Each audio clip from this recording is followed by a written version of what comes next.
Hi friends, നമ്മൾ സാധാരണക്കാർക്ക് internet എന്ന് പറയുന്നത് യാഹുവും ഗൂഗിളും ഫേസ്ബുക്കും വാട്സാപ്പും മുതലായ വെബ്സൈറ്റുകൾ മാത്രമാണ്. എന്നാൽ ഈ ഇന്റർനെറ്റിന് നമ്മൾ കാണാത്ത മറ്റൊരു ലോകം കൂടിയുണ്ട്. നമ്മുടെ യാഹു, ഗൂഗിൾ മുതലായ സെർച്ച് എഞ്ചിനുകളിൽ നമുക്ക് ലഭിക്കുന്നത് സർഫേസ് വെബ് എന്നറിയപ്പെടുന്ന ഇന്റർനെറ്റിന്റെ ഒരു ചെറിയ ഭാഗം മാത്രമാണ് കിട്ടുന്നത്. എന്നാൽ ഇതിനേക്കാളും 10 മടങ്ങ് വലിപ്പമുള്ള മറ്റൊരു ലോകം ഇന്റർനെറ്റിനുണ്ട്. ഇവ ഒരിക്കലും നമുക്ക് നമ്മുടെ സാധാരണ സെർച്ച് എഞ്ചിനുകളായ ഗൂഗിളും യാഹുവും ഉപയോഗിച്ച് കാണുവാൻ സാധിക്കുകയില്ല. അപ്പോൾ ഈ ഒരു ലോകത്തിന് പറയുന്ന പേര് ഡാർക്ക് വെബ് അല്ലെങ്കിൽ ഡീപ്പ് വെബ് എന്നിങ്ങനെയാണ്. പേര് പോലെ തന്നെ സംഭവം കുറച്ച് ഡാർക്കാണ്. നമ്മുടെ സാധാരണ ഇന്റർനെറ്റിൽ ലഭിക്കുന്നതിനേക്കാൾ 10 മടങ്ങ് വിവരങ്ങളും കാര്യങ്ങളും നമുക്ക് ഇവിടെ ലഭ്യമാണ്. നമ്മുടെ ഇന്റർനെറ്റിൽ ഫ്ലിപ്കാർട്ട്, ആമസോൺ മുതലായ വെബ്സൈറ്റുകൾ പോലെ അവിടെയും ഇ കൊമേഴ്സ് വെബ്സൈറ്റുകളുണ്ട്. പക്ഷേ അവിടെ വിൽക്കാൻ വെച്ചിരിക്കുന്നത് മൊബൈൽ ഫോണുകളും ഗാഡ്ജറ്റുകളും ഒന്നുമല്ല,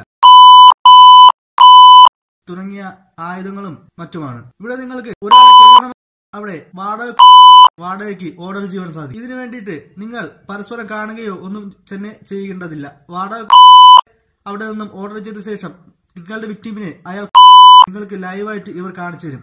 ഇത്തരത്തിലുള്ള പലതരത്തിലുള്ള ക്രൂരതകൾ നടക്കുന്ന ഒരു ലോകമാണ് ഇന്റർനെറ്റിന്റെ ഡാർക്ക് വെബ് അല്ലെങ്കിൽ ഡീപ്പ് വെബ് എന്ന് പറയുന്ന ഭാഗം. അപ്പോൾ ഇന്നത്തെ വീഡിയോയിൽ നമ്മൾ നോക്കാൻ പോകുന്നത് ഈ ഡാർക്ക് വെബിന്റെയും അല്ലെങ്കിൽ ഡീപ്പ് വെബിന്റെയും അവിടെ നടക്കുന്ന കാര്യങ്ങളെ പറ്റിയും അതിനെക്കുറിച്ചുള്ള കുറച്ച് ഡീറ്റെയിൽസുകളും കാര്യങ്ങളുമാണ്. അപ്പോൾ ഈ വീഡിയോ പൂർണ്ണമായും തയ്യാറാക്കിയിരിക്കുന്നത് ഈ ഡാർക്ക് വെബിനെ പറ്റിയും ഡീപ്പ് വെബിനെ പറ്റിയും നിങ്ങൾക്ക് ഒരു അറിവ് പറഞ്ഞു തരിക എന്നുള്ള ഉദ്ദേശത്തോട് മാത്രമാണ്. നിങ്ങൾ ആരെങ്കിലും ഈ വീഡിയോ കണ്ടിട്ട് ഇത് ദുരുപയോഗപ്പെടുത്തി കഴിഞ്ഞാൽ ഞാൻ യാതൊരു കാരണവശാലും ഉത്തരവാദിയായിരിക്കുകയല്ല എന്ന് പറഞ്ഞുകൊണ്ട് ഞാൻ വീഡിയോ തുറന്നുകയാണ്. മറ്റൊരു കാര്യം കൂടി സുഹൃത്തുക്കളോട് പറയുന്നു, ദയവ് ചെയ്ത് ആരും ഈ ഒരു വെബ്സൈറ്റുകളിലേക്ക് കടന്നു ചെല്ലാതിരിക്കുക. കാരണം ഇത് വളരെയധികം പ്രശ്നങ്ങൾ നിറഞ്ഞ ഒരു ഏരിയയാണ്. അവിടേക്ക് കടന്നു ചെന്നു കഴിഞ്ഞാൽ എന്തൊക്കെ പ്രശ്നങ്ങൾ ഉണ്ടാവുമെന്ന് നമുക്ക് ഈ വീഡിയോയിലൂടെ കണ്ടു മനസ്സിലാക്കാം. സ്വന്തം റിസ്കിൽ ഈ വീഡിയോ കണ്ടുകൊള്ളാം എന്നുള്ളവർ മാത്രം തുടർന്ന് വീഡിയോ കാണുക. ഇന്റർനെറ്റ് എന്നാൽ നമുക്ക് ഫേസ്ബുക്ക്, ഗൂഗിൾ, യൂട്യൂബ്, വാട്സാപ്പ് മുതലായവ മാത്രമാണ്. എന്നാൽ നമുക്ക് ചിന്തിക്കാൻ കഴിയുന്നതിനും അപ്പുറമാണ് ഇന്റർനെറ്റിന്റെ മായാലോകം. വേൾഡ് വൈഡ് വെബിന്റെ സെർച്ചബിൾ ആയ ചെറിയൊരു ഭാഗം മാത്രമാണ് നാം കൂടുതലായി ഉപയോഗിക്കുന്ന സർഫേസ് വെബ് എന്നറിയപ്പെടുന്ന സർഫേസ് ഇന്റർനെറ്റ്. എന്നാൽ രഹസ്യ സ്വഭാവമുള്ള സംഘടനകളും ക്രിമിനലുകളും ഒക്കെ ഉപയോഗിക്കുന്ന ഡീപ്പ് വെബ് എന്ന യഥാർത്ഥ ഇന്റർനെറ്റിന്റെ ലോകം വളരെ വിശാലമായ ഒരു ലോകമാണ്. ഡീപ്പ് വെബ് നമ്മൾ ഉപയോഗിക്കുന്ന ഇന്റർനെറ്റിനെ അപേക്ഷിച്ച് ചില മാറ്റങ്ങളുണ്ട്. സാധാരണ സെർച്ച് എഞ്ചിനുകളായ ഗൂഗിള്, യാഹു, ബിങ് മുതലായവ ഉപയോഗിച്ചാണ് നമ്മൾ സാധാരണഗതിയിൽ വിവരങ്ങൾ സെർച്ച് ചെയ്തെടുക്കുന്നത്. എന്നാൽ ഈ സെർച്ച് എഞ്ചിനുകൾ കൊണ്ട് കണ്ടുപിടിക്കാൻ പറ്റാത്ത തരത്തിലുള്ള കുറേയധികം സൈറ്റുകളുണ്ട്. ഈ സൈറ്റുകളെയാണ് ഡീപ്പ് വെബിനകത്ത് കാണാൻ കഴിയുന്നത്. ഈ ഡീപ്പ് വെബിന്റെ വ്യാപ്തി എന്ന് പറയുന്നത് 2014 കണക്കനുസരിച്ച് 7500 ടെറാബൈറ്റ്സ് ആണ്. എന്നാൽ ഈ സമയത്ത് സർഫേസ് വെബിന്റെ വ്യാപ്തി എന്ന് പറയുന്നത് വെറും 19 ടെറാബൈറ്റ് മാത്രമായിരുന്നു. 10% മാത്രമേ നമ്മളിപ്പോൾ ഉപയോഗിക്കുന്നതായിട്ടുള്ളൂ. അപ്പോൾ ഈ ഡീപ്പ് വെബിലേക്ക് പ്രവേശിക്കുന്നതിന് ടോർ, ഓർഫോക്സ്, ഫ്രീനെറ്റ് തുടങ്ങിയ ഒണിയൻ ബ്രൗസറുകളുടെ സഹായത്തോട് മാത്രമേ നമുക്ക് സാധിക്കുകയുള്ളൂ. ഇത്തരം ബ്രൗസറുടെ പ്രത്യേകത എന്ന് പറയുന്നത് ഡേറ്റ കൈമാറുന്ന IP അഡ്രസ്സ് ട്രാക്ക് ചെയ്യാൻ സാധിക്കില്ല എന്ന് പറയുന്നതാണ്. ഇത് എങ്ങനെയാണെന്ന് വെച്ച് കഴിഞ്ഞാൽ അനേകം സെർവറുകളുടെ നിരവധി ലെയർ ഉപയോഗിച്ച് പൊതിഞ്ഞ് വെച്ചിരിക്കുന്ന ഒരു സിസ്റ്റം ഉപയോഗിച്ചാണ് ഇത് സാധിക്കുന്നത്. അതായത് നമ്മുടെ ഉള്ളിയുടെ തൊലി ഇല്ലേ, ഉള്ളിത്തൊലി പോലെ ഇങ്ങനെ ഓരോ ലെയർ പോലെ വെച്ച് ഇങ്ങനെ ചെയ്തിരിക്കുന്ന സംഭവമാണിത്. അപ്പോഴത്തേക്ക് ഈ ഉള്ളിയുടെ ഒരു മോഡൽ ചെയ്തിരിക്കുന്നതുകൊണ്ടാണ് ഇതിനെ ഒനിയൻ എന്ന് പറയുന്നത്. ഒനിയൻ ബ്രൗസറുകൾ എന്നാണ് ഇത് സംഭവം അറിയപ്പെടുന്നത്. അതായത് ഡീപ്പ് വെബിനകത്ത് നമ്മൾ വിവരങ്ങൾ സെർച്ച് ചെയ്യുന്ന ആൾക്കാരെയും അതിനുള്ള വിവരങ്ങൾ നമുക്ക് ഇങ്ങോട്ട് നൽകുന്ന ആൾക്കാരെയും കണ്ടെത്താൻ സാധിക്കുകയില്ല. ഇത് തന്നെയാണ് ഇതിന്റെ പ്രധാന പ്രത്യേകത എന്ന് പറയുന്നതും അല്ലെങ്കിൽ ഇതിന്റെ പ്രധാനപ്പെട്ട ദോഷം എന്ന് പറയുന്നതും. ആളാരാണെന്ന് അറിയപ്പെടാതെ വിവര കൈമാറ്റം സാധിക്കുമെന്നതിനാൽ മനുഷ്യാവകാശ പ്രവർത്തകർ, സ്വാതന്ത്ര്യത്തിനു വേണ്ടി പൊരുതുന്നവർ, പ്രത്യേകിച്ചും ഏകാധിപത്യ ഭരണരാജ്യങ്ങളിലെ മാധ്യമ പ്രവർത്തകർ, സൈനിക ഉദ്യോഗസ്ഥർ എന്നിവർക്ക് ഏറെ പ്രിയപ്പെട്ട നെറ്റ്വർക്കാണ് ഡീപ്പ് വെബ്. കൊടുക്കുന്നവനും വാങ്ങുന്നവനും ഒരു മുഖംമൂടിക്ക് പിന്നിലായതിനാൽ കുറ്റവാളികൾക്കും ഇതൊരു വിഹാര കേന്ദ്രം തന്നെയാണ്. എന്നാൽ തീർന്നിട്ടില്ല. ഈ ഡീപ്പ് വെബിന്റെയും താഴേക്ക് ചെല്ലുമ്പോൾ വീണ്ടും മറ്റൊരു ലോകം കാണുവാൻ സാധിക്കും. അതാണ് ഡാർക്ക് വെബ് അഥവാ ഡാർക്ക് നെറ്റ് എന്നറിയപ്പെടുന്ന ഇരുണ്ട ലോകം. സാധാരണ വെബ് ബ്രൗസറുകൾ വഴി ഇത് കണ്ടെത്താനാവില്ല എങ്കിലും നമുക്ക് സെർച്ചബിൾ ആണ് എന്നതാണ് ഇതിന്റെ പ്രത്യേകത. ഇന്റർനെറ്റിനുള്ളിൽ ഒളിപ്പിച്ചു വെക്കപ്പെട്ട ഇരുണ്ട ഒരു ലോകമാണിത്. സർഫേസ് വെബിനേക്കാൾ 7000 മടങ്ങ് വലുപ്പമുള്ള ഡീപ് വെബിനുള്ളിൽ ഒളിപ്പിച്ചു വെച്ച ഈ ലോകത്തിന്റെ ഉള്ളറകളിൽ നിന്ന് നിങ്ങൾക്ക് ലഭിക്കുക പുറം ലോകത്തു നിന്നും നിങ്ങൾക്ക് ഒരിക്കലും ലഭിക്കാത്ത അറിവുകളായിരിക്കും. പക്ഷെ ഇവിടെ നമുക്ക് നൽകപ്പെടുന്ന അറിയപ്പെടുന്ന ഉടമസ്ഥരില്ല. ആരെഴുതിയതെന്നോ ആരാണ് ഇവിടെ നിക്ഷേപിച്ചതെന്നോ ഉള്ള കാര്യം ആർക്കും അറിയുവാൻ സാധിക്കില്ല. ആരൊക്കെ ഈ വിവരങ്ങൾ ശേഖരിക്കുന്നു എന്നും ആർക്കും അറിയാൻ സാധിക്കില്ല. അതുകൊണ്ട് തന്നെ ഇത് ട്രാക്ക് ചെയ്യുക എന്നുള്ളത് വളരെ വിഷമകരമായ ഒരു കാര്യമാണ്. വിവരം കൊടുക്കുന്നവനും വിവരം വാങ്ങുന്നവനും ഒരിക്കലും തിരശ്ശീലയ്ക്ക് മുന്നിലേക്ക് വരുന്നില്ല. അതുകൊണ്ട് തന്നെ ഇവരെ പിടിക്കുക എന്നുള്ളത് വളരെയധികം പാടായിരിക്കും. ഇന്റർനെറ്റിന് സെൻസർഷിപ്പ് ഏർപ്പെടുത്തിയുള്ള രാജ്യങ്ങളിലും ചാരപ്രവർത്തനങ്ങൾ പൗരസ്വാതന്ത്ര്യത്തിന് വിലങ്ങുതടിയായ രാജ്യങ്ങളിലെയും പൗരന്മാർക്ക് വലിയൊരു ആശ്രയമാണ് ഈ ഡാർക്ക് നെറ്റ്.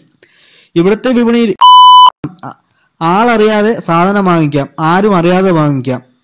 ഇവിടെ നമുക്ക് ലഭിക്കുക സാധാരണ പോലെ മൊബൈൽ ഫോണോ വസ്ത്രങ്ങളോ ഗാഡ്ജറ്റുകളോ മറ്റൊന്നും ആയിരിക്കില്ല.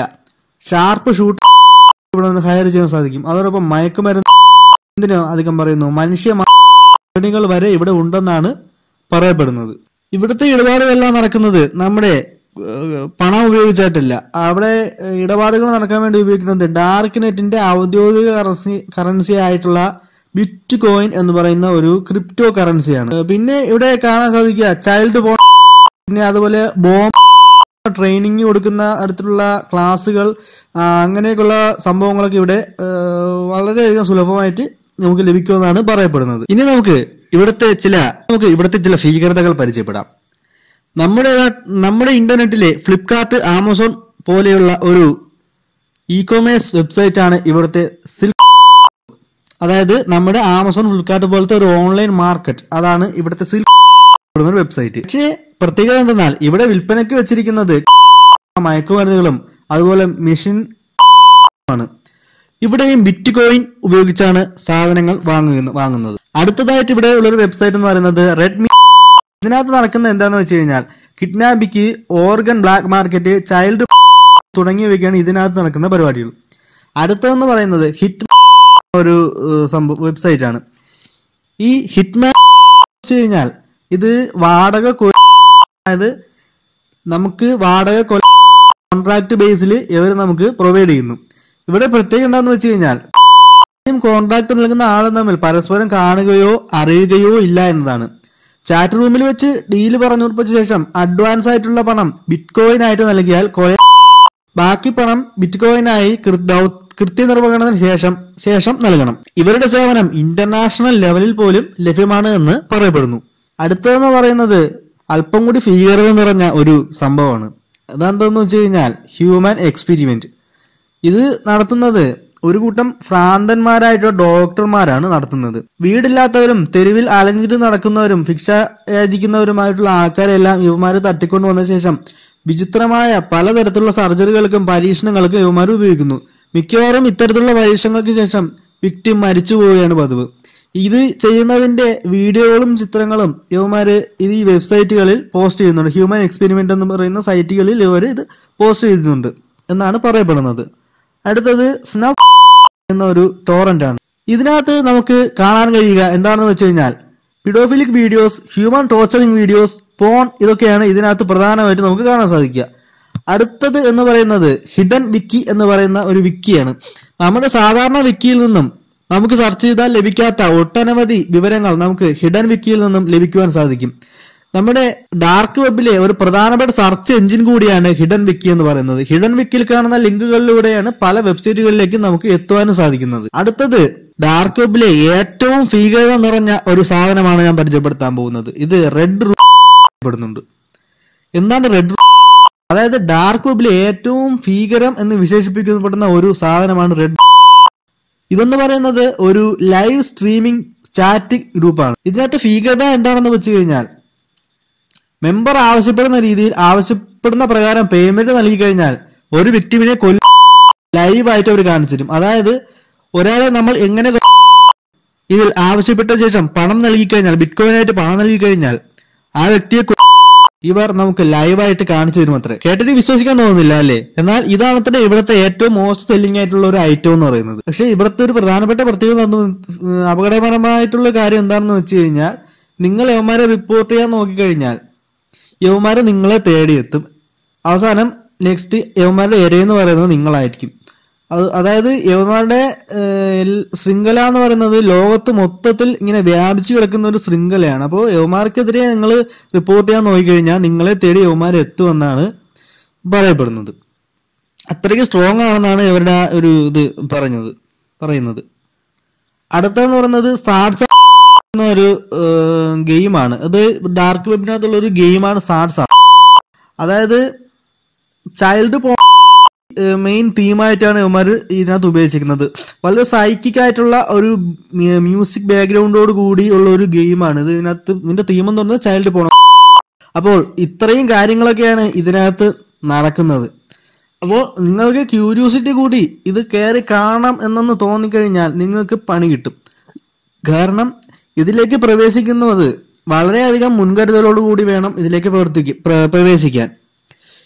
ഇതിലേക്ക് പ്രവേശിച്ചു കഴിഞ്ഞാൽ ഓട്ടോമാറ്റിക്കായി ഡൗൺലോഡ് ആവുന്ന ഒട്ടനവധി വൈറസ് ആപ്ലിക്കേഷനുകൾ ഇതിനകത്തുണ്ട്. നമ്മൾ ഇതിലേക്ക് പ്രവേശിച്ചു കഴിഞ്ഞാൽ ഉടൻ തന്നെ നമ്മുടെ ഫോണും നമ്മുടെ കമ്പ്യൂട്ടറും എല്ലാം ഇതിൽ ഹാക്ക് ചെയ്യപ്പെടാനും ചാൻസ് ഉണ്ട്. തനിയെ ഡൗൺലോഡായി തനിയെ ഇൻസ്റ്റാൾ ആയി തനിയെ പ്രവർത്തിക്കുന്ന തരത്തിലുള്ള ആപ്ലിക്കേഷനുകൾ ഇവർ ഇതിനകത്ത് നിക്ഷേപിക്കുന്നത്. അതുകൊണ്ട് അത്രയും സുരക്ഷിതമായിട്ട് വേണം നമ്മൾ ഇതിനകത്തേക്ക് പ്രവേശിക്കാൻ. അതുകൊണ്ട് പ്രിയപ്പെട്ട വ്യൂവേഴ്സ്, ഇതിനകത്തേക്ക് ഒരിക്കലും പ്രവേശിക്കരുത് എന്ന് തന്നെയാണ് ഞാൻ പറയുന്നത്. ഇത് നിങ്ങളുടെ അറിവിലേക്കായി ഇതൊന്ന് ഷെയർ ചെയ്തു എന്ന് മാത്രം.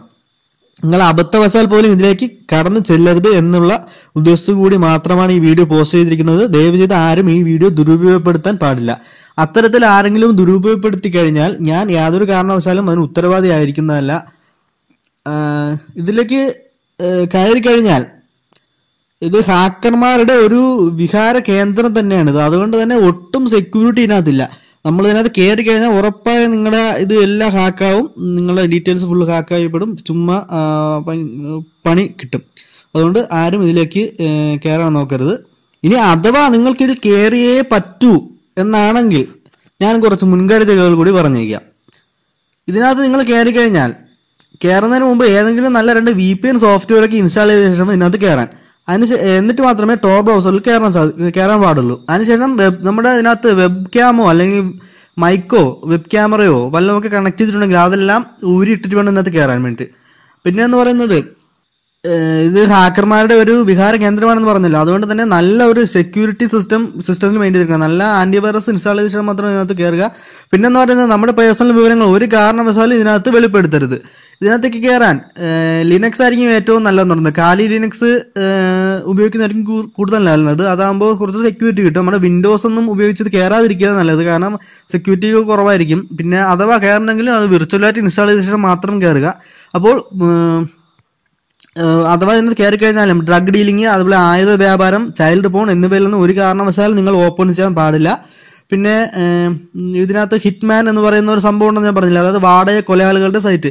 ഇതിനകത്ത് കയറി ഒരിക്കലും ഒന്നിലും ക്ലിക്ക് ചെയ്യാനോ അതിനകത്ത് കയറി അവരെ പ്രൊവോക്ക് ചെയ്യുന്ന തരത്തിലുള്ള കമന്റ് ഇടാനോ ചീത്ത വിളിക്കാനോ റിപ്പോർട്ട് ചെയ്യാനോ ഒന്നും പോകരുത്. അവസാനം അവർ നിങ്ങളെ തേടിയെത്തും.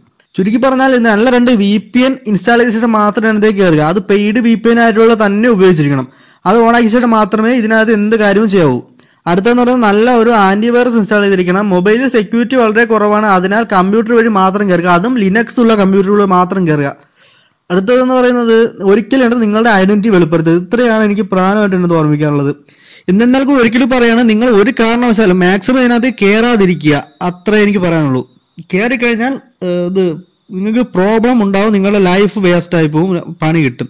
99% ഗ്യാരണ്ടിയാണ്. ഇതിനകത്ത് കയറാനേ പാടില്ല. ഞാനിത് കയറിയിട്ടില്ല. കയറിയ ആൾക്കാർ ഇതിന്റെ ഭീകരത പറഞ്ഞു തന്നത് വെച്ചിട്ടും അതുപോലെ ഗൂഗിളിൽ നിന്നും ലഭ്യമായ അറിവുകളുടെ അടിസ്ഥാനത്തിലും വിക്കിപീഡിയയിൽ നിന്നുള്ള അറിവുകളുടെ അടിസ്ഥാനത്തിലുമാണ് ഈ വീഡിയോ തയ്യാറാക്കിയിരിക്കുന്നത്. അപ്പോൾ ഇതിൽ എന്തെങ്കിലും തെറ്റുകുറ്റങ്ങൾ ഉണ്ടെങ്കിൽ നിങ്ങൾ ദയവായി ക്ഷമിക്കുക. പിന്നെ ഈ വീഡിയോ തയ്യാറാക്കിയിരിക്കുന്നത് പ്രധാനമായിട്ടും നിങ്ങൾക്കിടയിൽ ഒരു അവബോധം ഉണ്ടാക്കുക എന്ന ഉദ്ദേശത്തോടെ മാത്രമാണ്.